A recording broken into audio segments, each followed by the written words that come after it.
ఓం శ్రీ గురుభ్యో నమః. ఆగస్టు మాసంలో ద్వాదశ రాశుల యొక్క ఫలితాలు ఏ విధంగా ఉన్నాయో తెలుసుకుందాం. ద్వాదశ రాశుల యొక్క ఫలితాలు తెలుసుకునే ముందు ముఖ్యంగా మనకి ఏ గ్రహాలు ఏ రాశుల్లో ఉన్నాయో తెలుసుకుందాం. శుక్ర గురువులు మిథున రాశిలో సంచారం చేయటం, ఆగస్టు 21వ తారీఖున మరి శుక్రుడు కర్కాటక రాశిలోకి సంచారం చేయటం, అలానే రవి బుధులు కర్కాటక రాశిలోకి సంచారం చేయటం, అలానే ఆగస్టు ద్వితీయార్థంలో రవి సింహరాశిలోకి సంచారం చేయటం, అలానే సింహంలో కేతువు, కన్యలో కుజుడి యొక్క సంచారం, అలానే రాహు కుంభరాశిలోను, అలానే మనకి 137 రోజుల పాటు శని వక్రగతిలో ఉంటాడు. ఈ వక్రగతిలో ఉండటం వల్ల మరి శని వక్రగతిలోకి వెళ్ళటం వల్ల కూడా ఫలితాలు అనేవి మారిపోతాయి. శని మీనరాశిలో ఉన్న ఆ మీనరాశిలోనే వక్రస్థితి పొందటం వల్ల వివిధ రాశుల యొక్క ఫలితాలు మారుతూ ఉంటాయి.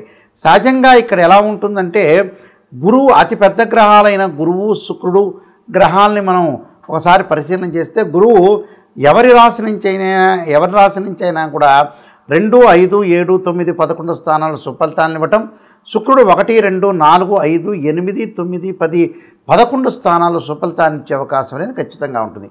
8వ స్థానం 9, 11 స్థానాలు సుఫలితాన్ని ఎక్కువగా ఇస్తుంది. అలానే ప్రతి గ్రహం కూడా వాళ్ళ రాశి నుంచి ఒక్కొక్క ఫలితం అనేది ఇస్తుంది. అలానే కుజుడు, రాహు, కేతువు, శని 3, 6, 11 స్థానాల్లో సుఫలితాలను ఇవ్వటం, అలానే 2, 4, 6, 11 స్థానాల్లో కూడా బుధుడు మంచి ఫలితాలను ఇచ్చే అవకాశం ఖచ్చితంగా ఉంటుంది. ఈ ఫలితాలన్నీ కూడా గోచారీత్యా చెప్పబడ్డాయి కాబట్టి ఈ ఫలితాలన్నీ కూడా మనం చక్కగా చూసుకుని ముందుకెళ్ళినట్లయితే ఏ విధంగా ఉండబోతుంది, ఆగస్టు నెలలో ద్వాదశ రాశుల యొక్క ఫలితాలు ఏ విధంగా ఉంటుంది, ఎలాంటి పరిహారాలు చేసుకోవాలి, ఎలాంటి పరిహారాలు చేసుకోవటం వల్ల అద్భుతమైన రిజల్ట్స్ వస్తాయి అనేది మనం ఒకసారి తెలుసుకుందాం. మిథున రాశి వాళ్ళకి ఆగస్టు మాసంలో జన్మంలో శుక్ర గురువుల యొక్క కలయిక. మరి మిథున రాశి వాళ్ళకి ఎలా ఉండబోతుంది? రాస్యాధిపతి అయిన బుధుడు మరి చతుర్థాధిపతి అయిన బుధుడు ద్వితీయ స్థానంలో ఉండటం వల్ల వ్యాపారం బాగా కలిసి వచ్చే అవకాశం అనేది ఖచ్చితంగా ఉంటుంది. అంటే భాగస్వామ్య వ్యాపారం, పార్ట్నర్షిప్ చేసిన వ్యాపారం బాగా కలిసి రావటం, పెట్టుబడులు పెట్టుకోవచ్చు. పెట్టుబడులు పెట్టడం వల్ల కూడా మరింత లాభాలు ఉంటాయి. వ్యాపార విస్తరణ కూడా జరుగుతుంది. నూతన వ్యాపారాలు కూడా ప్రారంభం చేసే అవకాశం ఖచ్చితంగా ఉంటుంది. సో బుధుడు బాగున్నాడు, బుధుడి వల్ల మీకు మేలు జరిగే అవకాశాలే ఖచ్చితంగా ఉంటాయి. అంటే రాస్యాధిపతి అద్భుతంగా ఉన్నాడని చెప్పుకోవచ్చు. అలానే దశమాధిపతి, సప్తమాధిపతి గురువు మనకి జన్మంలో ఉన్నాడు. అలానే మిథున రాశి వాళ్ళకి శని వక్రగతిలో ఉండటం వల్ల కొంత మేలు జరుగుతుంది. అంటే ఆర్థిక పరంగా ఉండే సమస్యల్ని కొంత తట్టుకుని నిలబడగల శక్తి రావటం, అలానే ఫైనాన్షియల్ పరంగా ఇంక్రీజ్ పొందే అవకాశాలు ఎక్కువ ఉంటాయి. అంటే ఆర్థిక పరంగా వీళ్ళకి అనుకూలంగా ఖచ్చితంగా ఉంటుంది. ఆర్థిక పరంగా అనుకూలంగా ఉంటుంది. అలానే వృత్తి, ఉద్యోగ, వ్యాపారాల్లో అంటే ఏ వ్యాపారం చేసినా ఏ ఉద్యోగం చేసినా వీళ్ళకి అనుకూలంగా ఉంటుంది. వృత్తిపరంగా చాలా గతం కంటే ఇప్పుడు మెరుగైన ఫలితాలు వచ్చే అవకాశం వృత్తిపరంగా ఉంటుంది. అలానే వృత్తిపరంగా ఇబ్బందులు కూడా ఉండవు. అంటే సూటిపోటి మాటలు కానీ, పై అధికారుల వల్ల కానీ, మిగతా వాళ్ళ వల్ల కానీ ఎలాంటి ప్రాబ్లమ్స్ లేకుండా ఉండే అవకాశాలు ఖచ్చితంగా ఉంటుంది. నరదృష్టి కూడా వీళ్ళ తగ్గే అవకాశం ఖచ్చితంగా ఉంటుంది. అలానే మనకి ఈ రాశి వాళ్ళకి జన్మంలో శుక్రుడు ఉన్నాడు.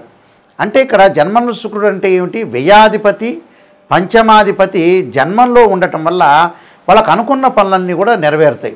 అంటే వివాహ శుభ కార్యక్రమాల్లో పాల్గొనటం, విందులు వినోదాల్లో పాల్గొనే అవకాశాలు ఖచ్చితంగా ఉండటం, దాని తర్వాత అమ్మాయి మంచి సుసంపన్నమైన కుటుంబం నుంచి అబ్బాయి కానీ, మంచి క్యారెక్టర్ గల అమ్మాయి కానీ అబ్బాయి కానీ వచ్చే అవకాశాలు ఎక్కువ ఉంటాయి. ప్రేమించిన యువతీ యువకులు కూడా పెద్దలను ఒప్పించి వివాహం చేసుకునే అవకాశం ఖచ్చితంగా ఉంటుంది. లగ్జరీ కార్లు, స్త్రీ సౌఖ్యము, అలానే సుఖము, భోగము అనుభవించడం, బంగారు ఆభరణాలు కొనుగోలు చేయటం, దుస్తులు కొనుగోలు చేసే అవకాశాలు బాగా ఎక్కువ ఉంటాయి.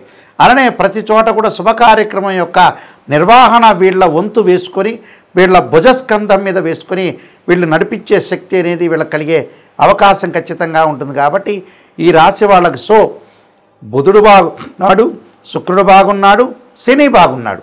అంటే ఈ 3 గ్రహాలు చాలా అద్భుతంగా ఉన్నాయని చెప్పుకోవచ్చు. మరొక గ్రహం కూడా బాగుందండోయ్. అలానే కేతు తృతీయ స్థానంలో ఉంటే మంచివాడు. ఎందుకంటే కుజుడు, రాహు, కేతు, శని కుజు మూడో స్థానంలో ఉంటే సుఫలితాన్ని ఇస్తాడంటాడు. కాబట్టి తృతీయంలో కేతు ఉండటం వల్ల ఆధ్యాత్మిక జ్ఞానము, పుణ్యక్షేత్రాలు, తీర్థయాత్రలు, అన్నదమ్ముల మధ్యలో సఖ్యత పెరిగే అవకాశాలు ఎక్కువ ఉంటాయి. పిత్రార్జితం బాగా కలిసి వచ్చే అవకాశాలు ఉంటాయి. కోర్టు సమస్యలు కూడా మీకు పరిష్కారం అయ్యే అవకాశాలు ఖచ్చితంగా ఉంటాయి. సో కేతువు కూడా మేలు చేస్తున్నాడు ఇక్కడ. దాని తర్వాత మనకి ముఖ్యంగా చతుర్థంలో కుజుడున్నాడు. అంటే చతుర్థంలో కుజుడు అంటే లాభాధిపతి, అలానే పంచమాధిపతి చతుర్థ స్థానంలో ఉండటం వల్ల వాహనాల మీద వెళ్ళేటప్పుడు కొంత జాగ్రత్త ఉండండి. అలానే తల్లి యొక్క ఆరోగ్య విషయంలో కూడా కొంత శ్రద్ధ పెట్టాలి. దాని తర్వాత సంతానపరంగా ఎలాంటి అరమరికలు లేకుండా సంతానం వాళ్ళకి ఇష్టమైన చదువు కానీ, ఇష్టమైన క్రీడలు కానీ వాటిలో మీరు ప్రోత్సహించడం చాలా మంచిది. అలానే తల్లి యొక్క ఆరోగ్య విషయంలో కూడా కొంత అశ్రద్ధ చేయకుండా శ్రద్ధతోటి మనం ముందుకు వెళ్ళటం వల్ల మంచి జరిగే అవకాశాలు ఉంటాయి. అయితే గృహ నిర్మాణం అనేది కొంత లేట్ అయ్యే అవకాశాలు ఎక్కువ ఉంటాయి. అంటే పొలాలు కొనటంలో కానీ, ఫ్లాట్లు కొనటంలో కానీ, ఇలాంటి విషయాల్లో కెమికల్ కంపెనీలు ఆరంభం చేయటంలో కానీ, అలానే మెడికల్ డాక్టర్స్ సంబంధించిన వ్యక్తులకు కానీ వాళ్ళందరికీ కూడా కొంత ఆలస్యం జరిగే అవకాశాలు బాగా ఎక్కువ ఉంటాయి. కాబట్టి సో రియల్ ఎస్టేట్ వాళ్ళకి కానీ, బిల్డర్కి కానీ వ్యాపారం అనేది బాగుంటుంది కానీ కొద్ది ఆలస్యం జరిగే అవకాశాలు ఖచ్చితంగా ఉంటాయి. ఎలాంటి వివాదాలు లేకుండా ముందుకెళ్ళటం చాలా మంచిది. అలానే మిగతా గ్రహాల యొక్క మిగతా గ్రహాలు మనం చూసుకునేటట్టయితే ఇక్కడ తృతీయాధిపతి రవి ద్వితీయంలో ఉన్నాడు. అంటే భార్యాభర్తల మధ్యలో డిఫరెన్స్ ఆఫ్ ఒపీనియన్స్, అంటే కోప ఉద్రిక్తులు ఉండే అవకాశాలు ఎక్కువ ఉంటాయి. అంటే చిలికి గాలివాన కాకుండా చూసుకోండి. నేను ఎప్పుడైనా సరే ఒకటి జాగ్రత్తగా ఉండండి అని చెబితే మీకోసం మాత్రమే చెబుతాం. దాన్ని మనం ఓవర్కమ్ చేయాలి. ఓవర్కమ్ చేయటం అంటే ఏంది? ఇది బాగలేకపోతే కాలం అనేది కాటేస్తూ ఉంటుంది. ఆ కాటుకు మనం ఎప్పుడూ గురి కాకూడదు. ఇది బాగలేదు, మనం మౌనంగా ఉండాలి, కొంత జాగ్రత్త ఉండాలి. ఎందుకంటే బంధువులతోటి కూడా కొన్ని ఇబ్బందులు వచ్చే అవకాశం ఉంటుంది. కాబట్టి బంధువులతోటి కూడా సహనంగా ప్రవర్తన చేయండి. ఎంతవరకు మాట్లాడాలో అంతవరకు మాత్రమే మనం మితంగా మాట్లాడి ముందుకెళ్ళటం చాలా ఇంపార్టెంట్ ఇక్కడ. కాబట్టి సో వీళ్ళకి రాహు వల్ల కూడా చాలా మంచి జరిగే అవకాశాలు ఎక్కువ ఉంటాయి. విదేశాలకు వెళ్ళే అవకాశాలు ఎక్కువగా ఉంటాయి. స్త్రీలకు ఉన్నతమైన అభిప్రాయాలు కలిగే అవకాశం ఉంటుంది. విద్యార్థులు మటుకు ఈ వేరే వ్యాపకాల మీద దృష్టి పెట్టకుండా చదువు మీద కొంత కాన్సన్ట్రేషన్ చేసి ముందుకు వెళ్ళాలి. నిజంగా గోచారీత్యా ఈ మిథున రాశి వాళ్ళకి శుక్రుడు బాగున్నాడు, 2వ స్థానంలో బుధుడు బాగున్నాడు, శని వక్రగతి పొందడం వల్ల చాలా అనుకూలంగా ఉంటుంది, కేతువు బాగున్నాడు. అంటే ఈ గ్రహాలు మాత్రమే బాగున్నాయి, మిగతా గ్రహాలు అనేవి అనుకూలంగా లేవు. నేను చెప్పిన రెమెడీస్ మీరు పాటించండి, మీకు మంచి జరిగే అవకాశం ఖచ్చితంగా ఉంటుంది. ద్వాదశ రాశుల వాళ్ళందరూ కూడా, ఈ రాశులందరూ కూడా వృత్తి, ఉద్యోగ, వ్యాపార రంగాల్లో కానీ, అలానే ఆరోగ్యం పరంగా కానీ, విద్య పరంగా కానీ, ఆలోచనల పరంగా కానీ, ప్రమాదాల పరంగా కానీ, అలానే ప్రతి విషయం కూడా ఆలస్యం కాకుండా ఉండాలి అనంటే కొన్ని రెమెడీస్ అనేవి మనం ఖచ్చితంగా ఆ నెలలో పాటించాల్సిన అవసరం అనేది ఉంటుంది. తప్పులేదు. రెమెడీస్ అనేవి ఎక్కడైతే లోపం ఉంటుందో ఆ లోపాన్ని మనం సవరణ చేసుకొని ముందుకు వెళితే మనకు మంచి జరిగే అవకాశాలు ఉంటాయి. నేను చెప్పినవన్నీ కూడా ఇవన్నీ కూడా గోచారరీత్యా చెప్పబడే ఫలితాలు అంటారు. ఎప్పుడు కూడా గోచారం అనేది బర్త్ చార్ట్తో సమానం కాదు. గోచార ఫలితాలు కూడా 20% మాత్రమే సపోర్ట్ ఉంటాయి. ఎందుకంటే మనం ఎంత కృషి చేస్తున్నా ఆవగింజంత అదృష్టం అనేది ఒకటి ఉండాలంటారు. అంటే మన కృషి తగ్గట్టు ఫలితం అనేది ఉండాలి. అక్కడ భగవంతుడి యొక్క అనుగ్రహం కూడా ఉండాలంటే ప్రతి దానికి కూడా ఒక సమస్యకు పరిష్కారం అనేది ఉంటుంది. ఎంత విషయంలో కూడా మన నెగిటివ్ నిజంగా తెలుసుకోవాలి, ఆ నెగిటివ్లోంచే పాజిటివ్ రావాలి. ఎప్పుడు కూడా రాశి ఫలాలు చెప్పేటప్పుడు పాజిటివ్ ఉండాలని ఆలోచన చేయొద్దండి. నెగిటివ్ కూడా ఉంటుంది. ఆ నెగిటివ్లో ఉంటే మనం పాజిటివ్ చేసుకోవాలి. అందువల్లే శ్రీయ లోపం పెరుగుట పెద్ద విద్య, లోపం ఎరిగిన వాడే పూర్ణుడొగడు అంటాడు. అంటే పూర్ణత్వం అనేది మనం సాధించాలంటే నిజాన్ని తెలుసుకోవాలి. నిజాన్ని తెలుసుకోవాలంటే ఏమిటంటే కొన్ని ప్రత్యేకంగా రెమెడీస్ అనేవి చేసుకోవాలి. యజ్ఞయాగాది క్రతువులు, జపాలు, అలానే హోమాలు లాంటివి తప్పకుండా ఇప్పుడు కూడా చేసుకుంటే చాలా మంచిది. అయితే ఈ నెలలో మీరు చేసే రెమెడీస్ అనేవి నేను ప్రత్యేకంగా చెప్తాను. ఆ రెమెడీస్ ఏ విధంగా చేయాలి అనంటే, మనకి ఈ నెలలో శ్రవణ మాసంలో నాగుల చవితి వస్తుంటుంది. ఈ నాగపంచమి రోజున అందరూ కూడా పుట్టలో పాలు పోయటం, 2 జంట సర్పాలను దానం చేయండి. ఎందుకంటే సర్పదోషం ఉన్న వాళ్ళందరూ కూడా తప్పకుండా నాగపంచమి రోజున సర్పదానం చేస్తే చాలా మంచిది. అలానే ఈ నెలలో గురుపుష్యమి యోగం అనేది ఉంది.